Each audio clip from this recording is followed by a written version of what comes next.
به نام خداوند بخشاینده و بین‌نهایت مهربان. سلام، برنامه نوبتی کتابخانه است و مهمان امروز در برنامه ارشاد سلیمانی. ارشاد و برنامه خوش آمدید.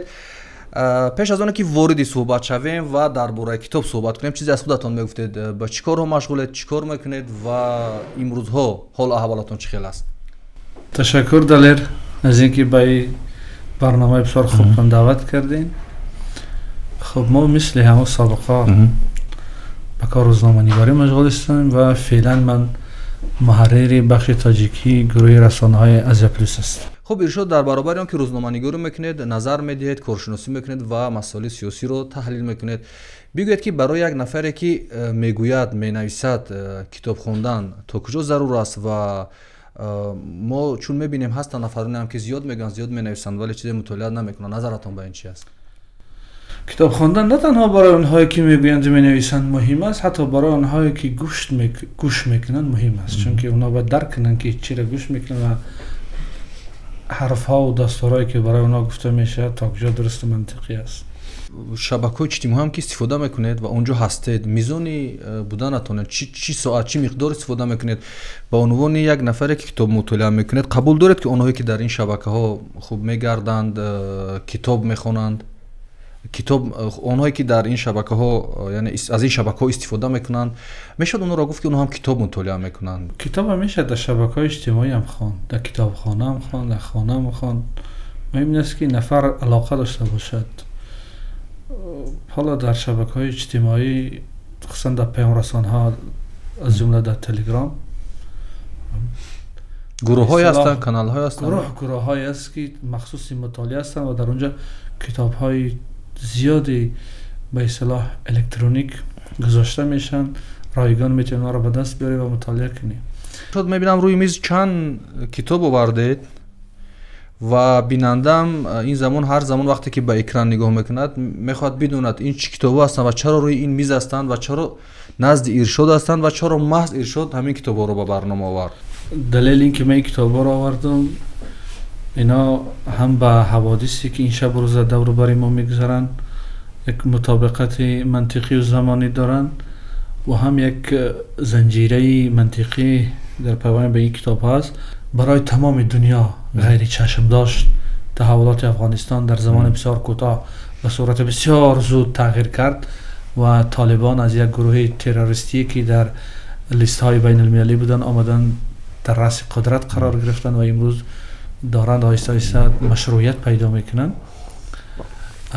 این ما را به عنوان یک تاجیک به عنوان همسایه افغانستان، تاجیک به عنوان همتبار بخش اعظمی مردم افغانستان، تاجیک به عنوان کسی که در این جغرافیا مثلا نقش دارد، به دنبال مطالعه این بود که سرنوشت تاجیک ها در افغانستان چی میشه.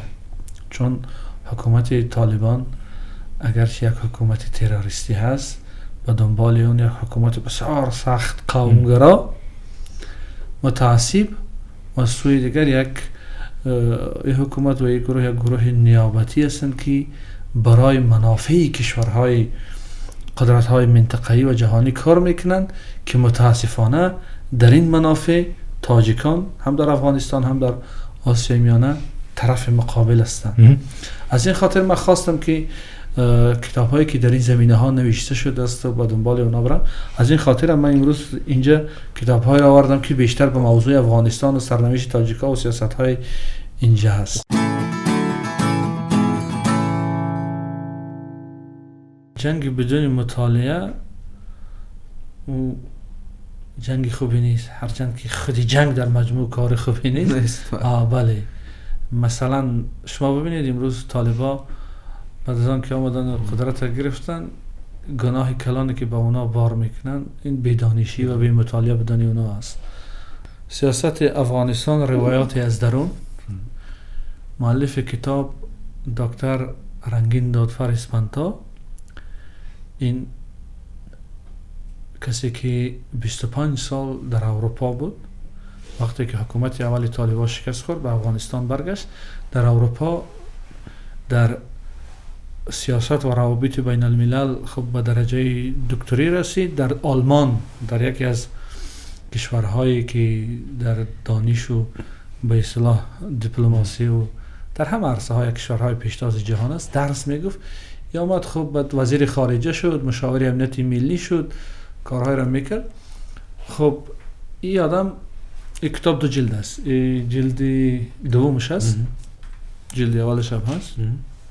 در این کتاب با بسیار از رازهای سیاسی و بگومگوهایی که ما از حوادث افغانستان خبر نداریم روشنی می اندازه. هرچند که خود مؤلف با اینکه یکی از طراحان سیاست کرزی بود متهم میکنن، ولی در کتابش بسیار جوانمردانه عمل کرده است و سیاست ها، شخصیت و کارهای کرزی بسیار به چالش میکشه، بسیار انتقاد میکنه. این کتاب هم از نگاه تئوری نظریوی و هم از کتاب عملی برای کسایی که میخواهند از اوضاع افغانستان با خبر شوند بسیار کتاب مهمی است. استاد خلای خلیلی یار خراسان درباره امیر حبیب الله خان کلکانی تاجیکی که بعد از 200 سال حکومت پشتون ها در افغانستان در سالهای 20 عصر گذشته این حکومت 200 ساله را شکست و برای چند مدت حکومت کرد در افغانستان.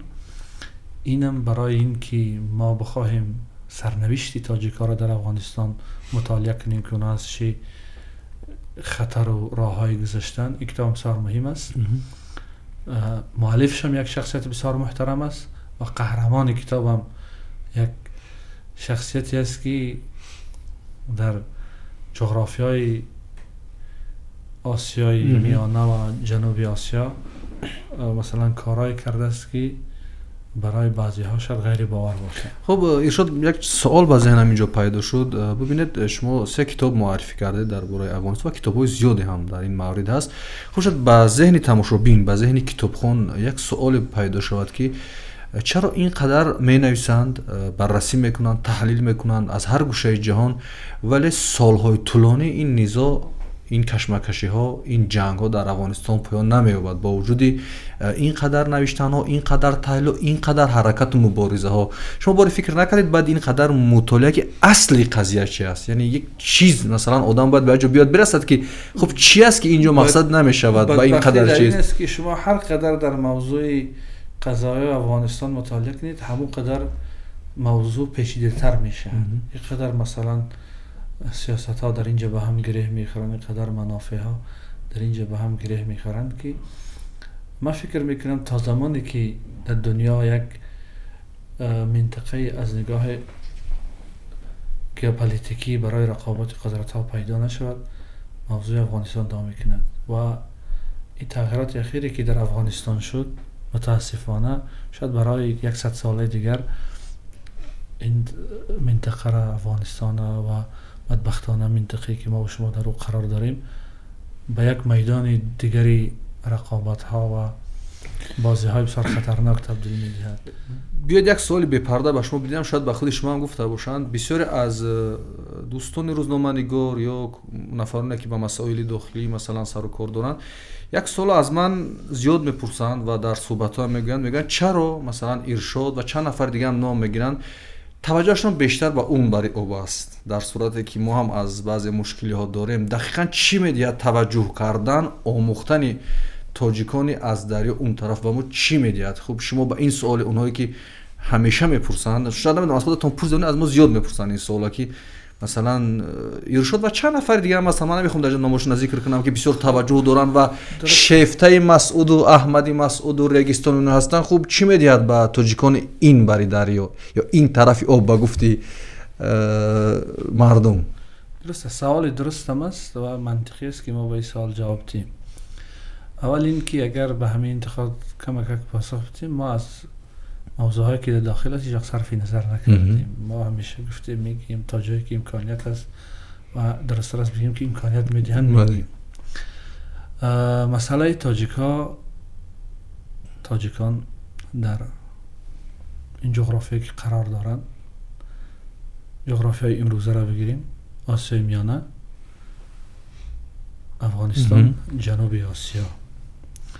ببینید تاجیکا در زمان شوروی بسیار سخت سرکوب شدن فهمه سرکوب با اون خاطر شدن که وقتی که روس ها آسیا میانه را غصب کردن، هم روسیه پادشاهی و هم روسیه بلشویکی، اونها به این نتیجه رسیدن که ما اگر تمدن تاجیکی، فارسی یا هر چیزی که از این نام میبریم، این تمدن اگر در این جغرافیا تقسیم نکنیم، ما برای دور و دراز در این منطقه حضور پیدا کردن نمیتونیم.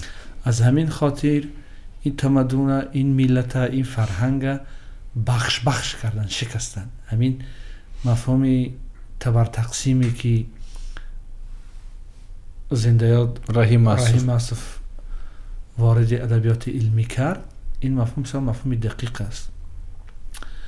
خب سرنوشت تاجیک‌ها در ازبکستان امروزه برای همه معلوم است که شهرهایی که جگری این تمدن بودن چقدر بیچاره شدن و شکستن آسیب دیدن. خب در تاجیکستان امروزه در یک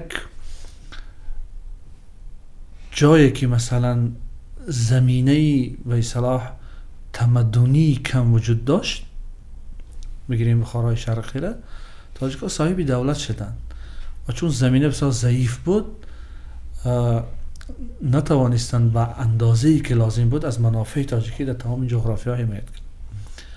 افغانستان هم از لحاظ تاریخی، افغانستان وقتی که ما میگیم به معنای دولتی که فعلا وجود دارد، ولی جغرافیایی که در اونجا مثلا در قدیم آریانا و خراسان و نام‌های دیگر داشت، تاجیک‌ها در این سرزمین نه تنها زندگی میکردن بلکه دولت‌های را اساس گذاشتن، حرکت‌های را بنیاد گذاشتن که در تمام عالم شرق نقش داشتن.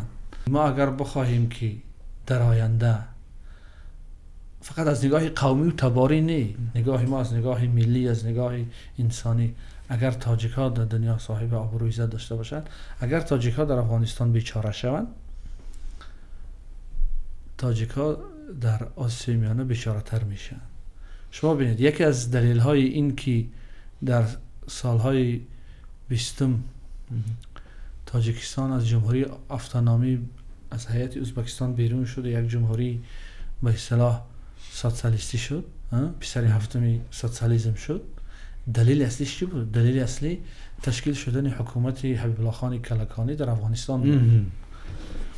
سفیر وقت شوروی در افغانستان با ستالین یا استالین مکتوب زد که تاجیک‌ها حکومت 200 ساله پشتونها را در افغانستان شکستند و ما باید مشخص کنیم که طرف تاجیک‌ها را بگیریم یا طرف پشتونها را، چون که امیر گریزه تاجیک‌ها هرچند که از نگاه قومی امیر عالم خان غیر تاجیک بود ولی دولت بخارا یک دولت تاجیکی بود، در افغانستان قرار دارد، امکان دارد که اینا به هم بپیوندند و تاجیک های این طرف و اون طرف یامو به هم بیایند و این یک مشکلی بسیار کلان برای شوروی به میان بیارد.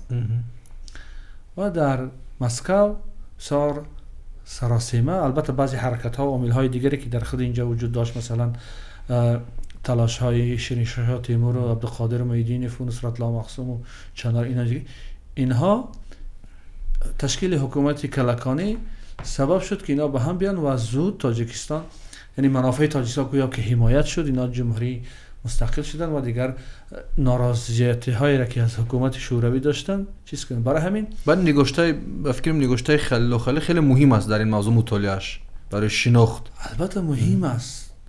خب چیز دیگر در پایان عصر 20 وقتی که در ما جنگ شهروندی سر زد، باز پناهگاه تاجیک ها، شما فکر کنید که اگر در اون دوره حکومت تاجیکی من در رأس حکومت افغانستان برهانی ربانی تاجیک و احمد شاه مسعود نمی بود، 2.5 میلیون پناهنده ما با چه سرنوشتی دچار میشد.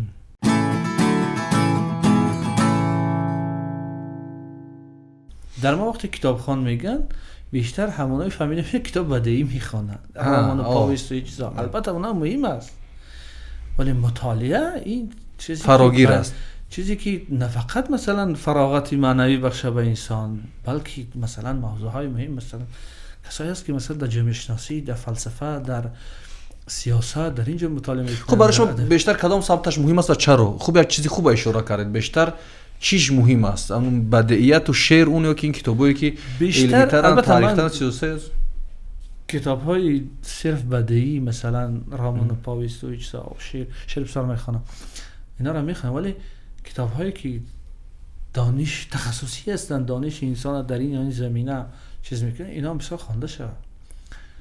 به خاطر آن که دانش انسان جهانبینی آدم میکشاید. فقط مثلا به دنبال بعضی نویسنده های خیال پرست گشتن در کار نیست.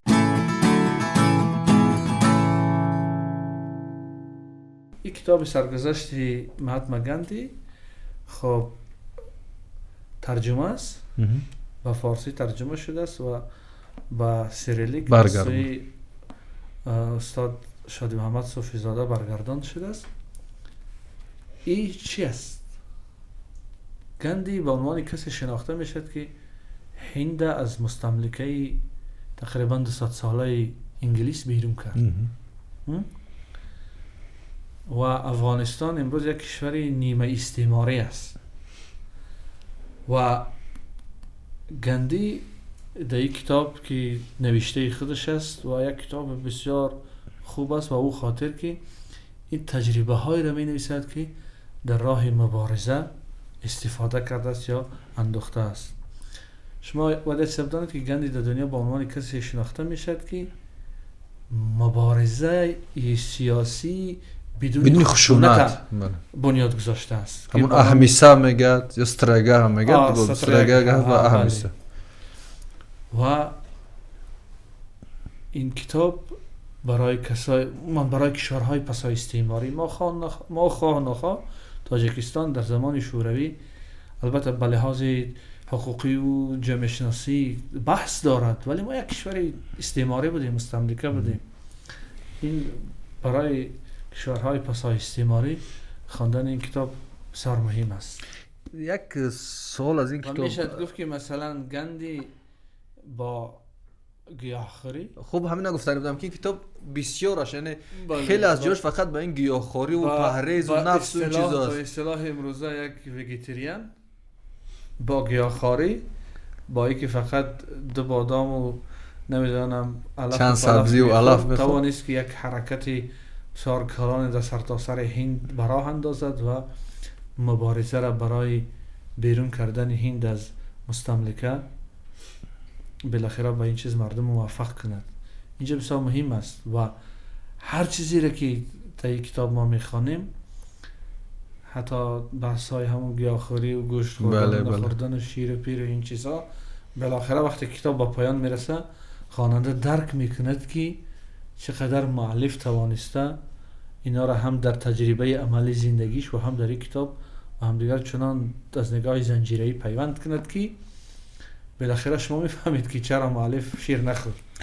به عنوان یک داهی، به عنوان یک راهبر، گاندی در همون سرشبی کتاب میگوید که بسیار دوستان خواهش کردن که بعضی جاها را اختصار کنیم، ننویسیم، ولی به جزئیات زندگیش، حتی به همسر ازدواجش مثلا نظر دیگر دارد، به واقعیت‌های کوچکترین واقعیت‌ها میرود. خب چی است در نوشتن کتاب این به فکر شما چی است؟ خب چی؟ البته نه همه چیزی که در این کتاب است برای مثلا برای من به عنوان خواننده قابل قبول است. مثلا شما فکر نمیکنم سوژه پورا میکند مبارزه و مثلا بله بعضی چیزاش هست که پورا میکند، ولی در مجموع خواندن کتاب هر انسانی را که میخواند همین کتاب بسیار بیدار میکنه.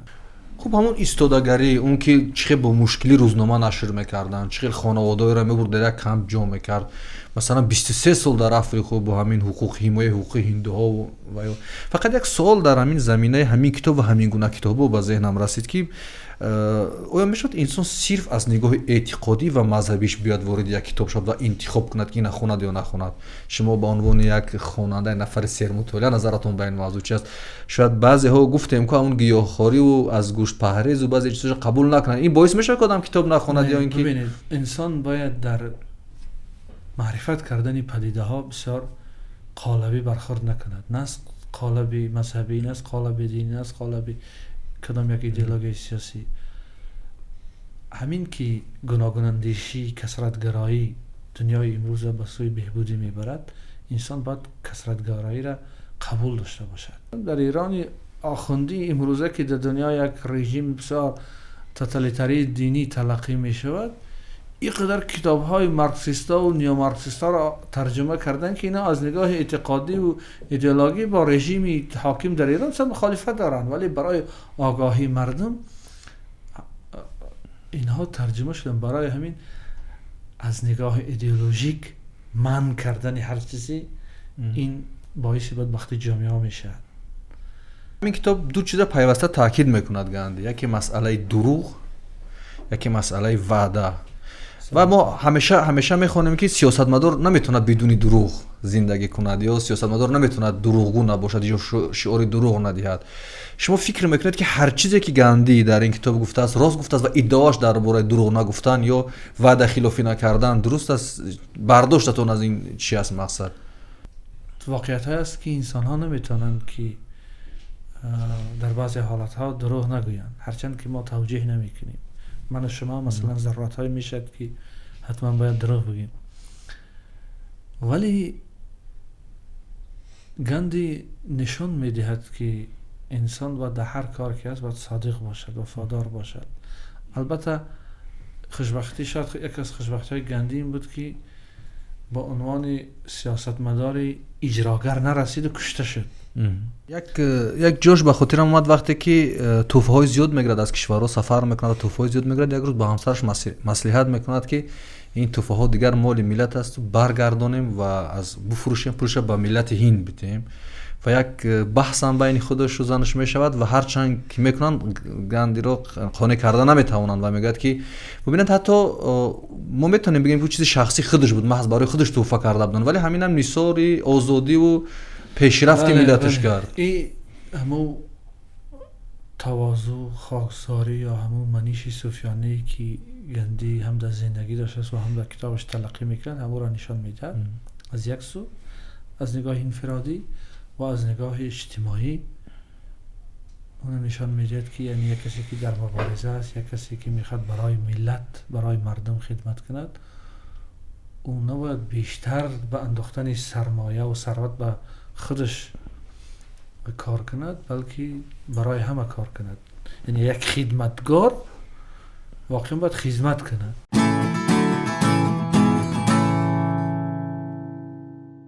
خیلی دلم نمیخواد این سوالا بپرسم ولی میپرسم. مثلا اگر استاد عینی و مثلا خب فقط استاد عینی رو بگیریم کنار بگذاریم، امروز ما در سطح جهان نفر داریم که شرح حالش با دنیا بخواند و بگه که خب انامین است دیگر، یک الگو باشد، مثل گاندی اون میدونم، مثل مسعود. خب مسعود هم تاجیک است، از ما است دیگر، ولی دیگر داریم در همین 30 سال اخیر نفری که باید زندگیش نوشته شود، پهن شود، نشر شود و دنیا اون را بخواند.